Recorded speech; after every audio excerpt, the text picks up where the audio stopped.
ദീപസ്തംഭം മഹാശ്ചര്യം. നമുക്കും കിട്ടണം പണം.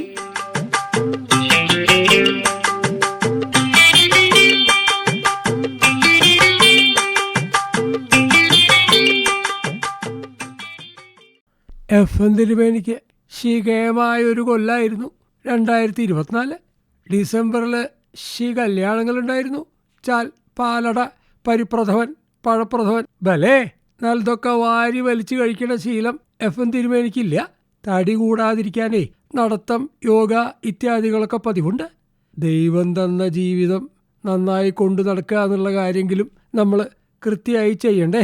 അതുകൊണ്ട് പുതുവർഷമായിട്ട് തിരുമേനി പറയണ 2-3 ചെറിയ കാര്യങ്ങൾ അങ്ങോട്ട് ചെയ്തു തുടങ്ങുക. എന്നിട്ട് 2026 ജനുവരിയിൽ അതുകൊണ്ട് നിങ്ങൾക്ക് വല്ല ഗുണമുണ്ടായിട്ടുണ്ടെങ്കിൽ ആ കാര്യം തിരുമേനി അങ്ങോട്ട് അറിയിക്കുക.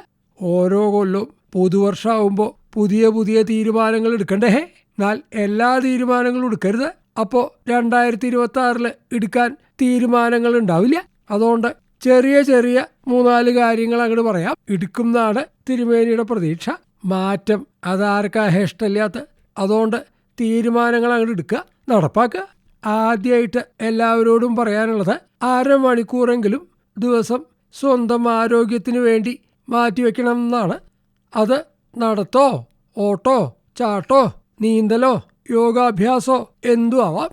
പണ്ട് കാലടി നമ്പൂതിരിപ്പാട് എന്ന് പറയുന്ന മിടുക്കനായിട്ടുള്ള ഒരു ഡോക്ടർ ഉണ്ടായിരുന്നു.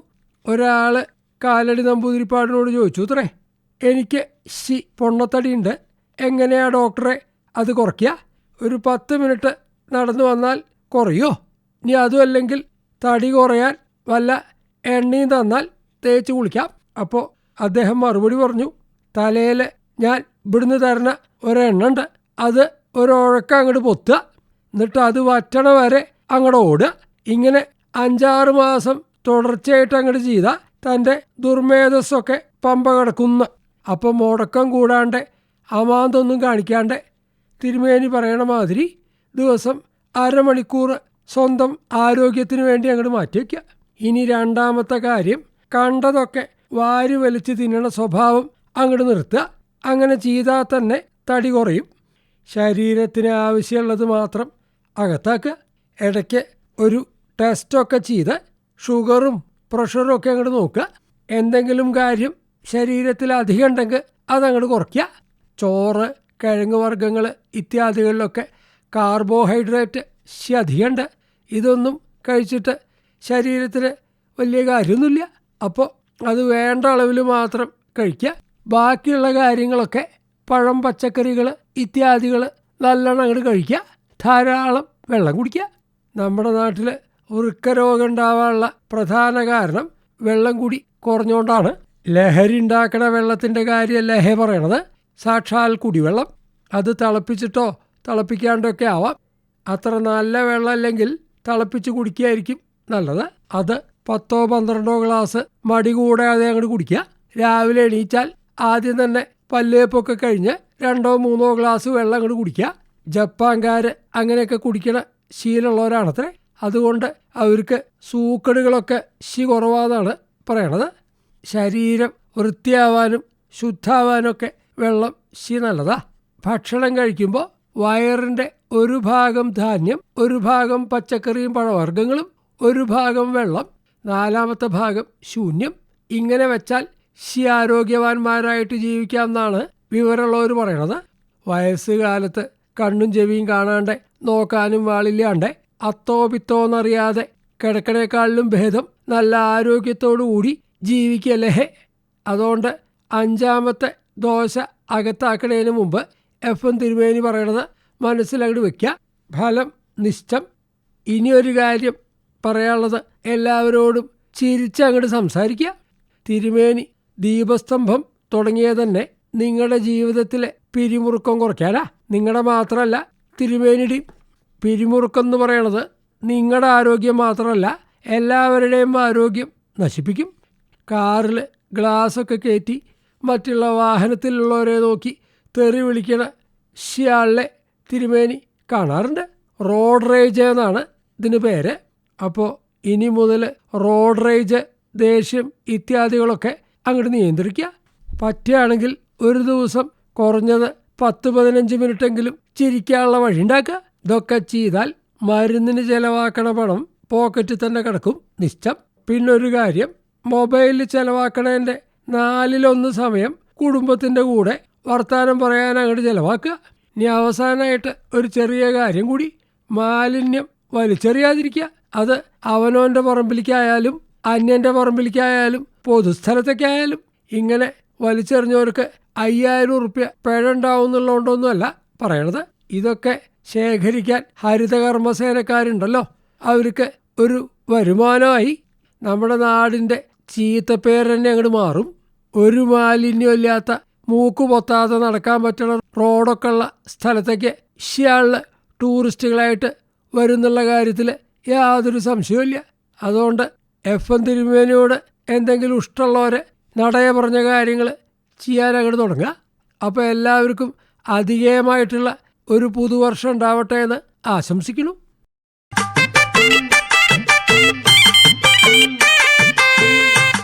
ദീപസ്തംഭം മഹാശ്ചര്യം. നമുക്കും കിട്ടണം പണം.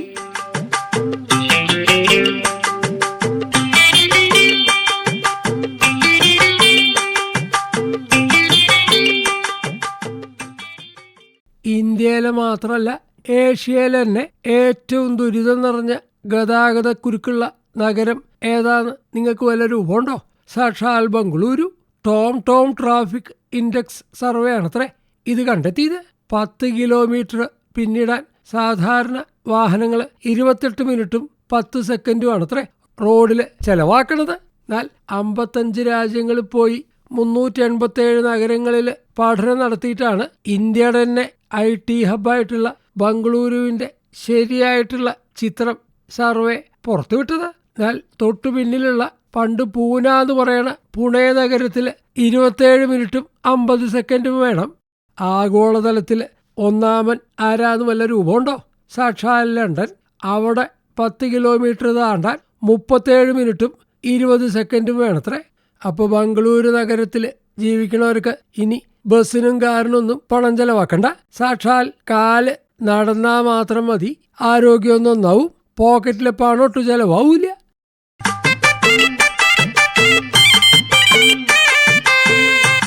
ദീപസ്തംഭം മഹാശ്ചര്യം. നമുക്കും കിട്ടണം പണം.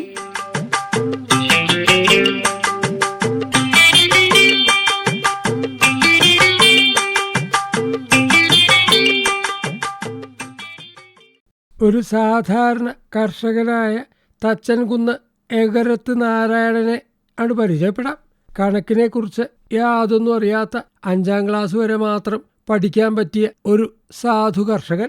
എന്നാൽ ഇദ്ദേഹം 7000 കൊല്ലത്തെ കലണ്ടറാണത്രേ ഉണ്ടാക്കിയിരിക്കുന്നത്. വയസ്സ് 79. ഒരു കലണ്ടർ കിട്ടിയാൽ അക്കങ്ങളും ആഴ്ചകളും ഏതാന്ന് കണ്ടുപിടിക്കലാണ് ഇദ്ദേഹത്തിൻ്റെ ഹോബി. AD 1 മുതൽ 7000 കൊല്ലത്തെ കലണ്ടറാണ് ഇദ്ദേഹം തയ്യാറാക്കിയിരിക്കുന്നത്. ഇതൊക്കെ ഗൂഗിള് ഒരൊറ്റ ക്ലിക്കിൽ പറഞ്ഞു തരുന്ന കാലത്താണ് അക്കങ്ങളും സംഖ്യകളും ഗുണിച്ചും കൂട്ടിയും ഹരിച്ചുമൊക്കെ നാരായണൻ ഒരു നോട്ട് പുസ്തകത്തിൽ ഇതൊക്കെ എഴുതി ചേർത്തത്. നാരായണൻ്റെ കലണ്ടറിൽ AD 1 ഞായറാഴ്ചയാണ്. എന്നാൽ ഗൂഗിള് പറയണത് AD 1 തിങ്കളാഴ്ചയാണ് എന്നാണ്. അങ്ങനെ കൊല്ലത്തിൽ 365 ദിവസം കണക്കുകൂട്ടി 2001 വരെ ദിവസങ്ങൾ അങ്ങോട്ട് കൂട്ടി 7,30,500 അങ്ങോട്ട് കിട്ടി. അതിനെ ആഴ്ചയിലെ 7 ദിവസം കൊണ്ട് അങ്ങോട്ട് ഹരിച്ചു. അതിൽ ശിഷ്ടം കിട്ടിയതോടുകൂടി നാരായണൻ ഒരു കാര്യം അങ്ങോട്ട് ഉറപ്പിച്ചു, AD 1 തിങ്കളാഴ്ചയല്ല. അങ്ങനെ 400 പേജിൻ്റെ ഒരു നോട്ട് പുസ്തകം വാങ്ങി AD 1 ഞായറാഴ്ച അതങ്ങോട്ട് എഴുതി തുടങ്ങി. 14 നോട്ട് ബുക്ക് എഴുതി തീർന്നപ്പോൾ 2001 കലണ്ടറിലെ ജനുവരി 1 തിങ്കളാഴ്ച ശരിയായിട്ട് അങ്ങോട്ട് വന്നു. അപ്പോൾ ചുരുക്കത്തിൽ തെറ്റിയത് ഗൂഗിളിന്. 7001 ജനുവരി 1 ഞായറാഴ്ചയെന്നാണ് നാരായണൻ പുസ്തകത്തിൽ എഴുതിയിരിക്കുന്നത്. 700 കൊല്ലം കഴിയുമ്പോൾ കലണ്ടർ ആവർത്തിക്കും. ഇങ്ങനെ 1,00,000 വർഷങ്ങളിലെ ദിവസങ്ങൾ കണ്ടെത്താൻ പ്രയാസമില്ല എന്നാണ് ഇദ്ദേഹം പറയണത്. 150 റുപ്യാണത്രേ ഒരു നോട്ട് പുസ്തകത്തിൻ്റെ വില. പഞ്ചാംഗം, കലണ്ടർ തുടങ്ങിയവയൊക്കെ ഉണ്ടാക്കാൻ ഇങ്ങനെയുള്ള ആൾക്കാരാണ് വേണ്ടത്.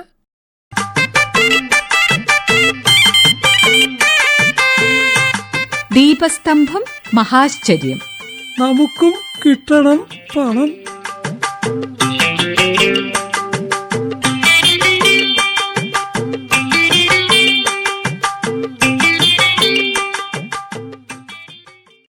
സങ്കടം ഉണ്ടാക്കണ ഒരു കാര്യമാണ് നീ പറയാനുള്ളത്.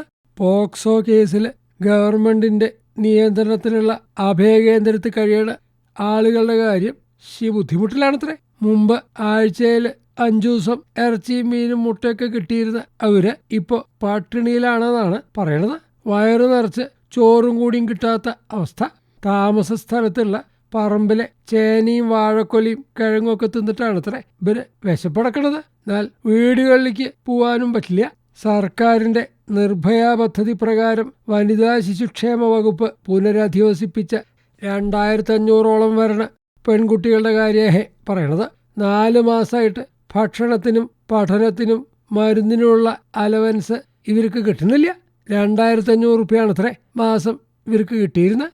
സാമ്പത്തിക പ്രതിസന്ധി കാരണം തുക മുടങ്ങി. അഭയകേന്ദ്രത്തിലുള്ള 400ഓളം ജീവനക്കാർക്കും 4 മാസമായിട്ട് ശമ്പളമില്ല. എന്നാൽ നമ്മുടെ നാട്ടിലെ 13 ജില്ലകളിൽ ഇങ്ങനെയുള്ള അഭയകേന്ദ്രങ്ങളുണ്ട്.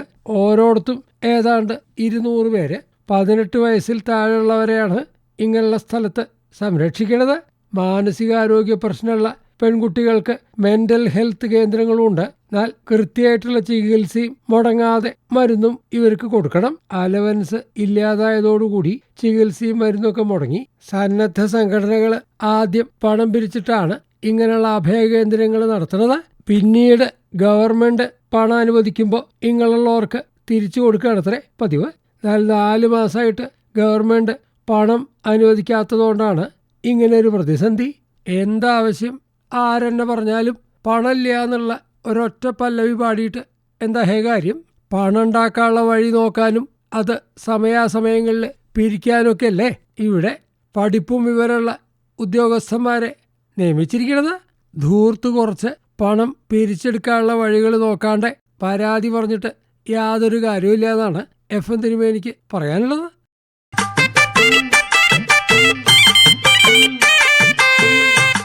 ദീപസ്തംഭം മഹാശ്ചര്യം. നമുക്കും കിട്ടണം പണം.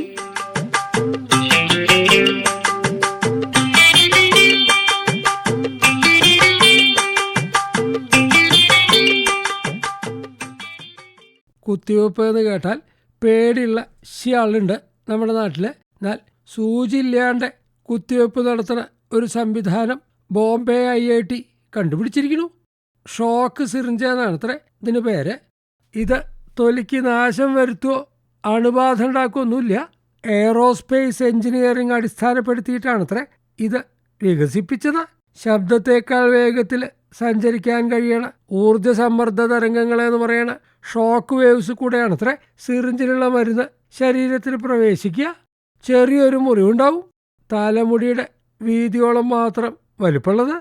ബോൾ പോയിന്റ് പെന്നിനേക്കാൾ കുറച്ചുകൂടി നീളം കൂടിയ സിറിഞ്ചിൻ്റെ ഒരു ഭാഗത്ത് നൈട്രജൻ വാതകമാണത്രേ ഉപയോഗിക്കുക.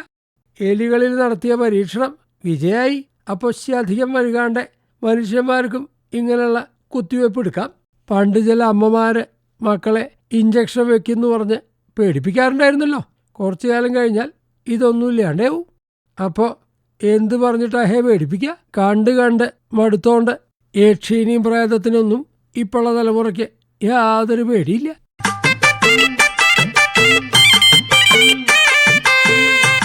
ദീപസ്തംഭം മഹാശ്ചര്യം. നമുക്കും കിട്ടണം പണം.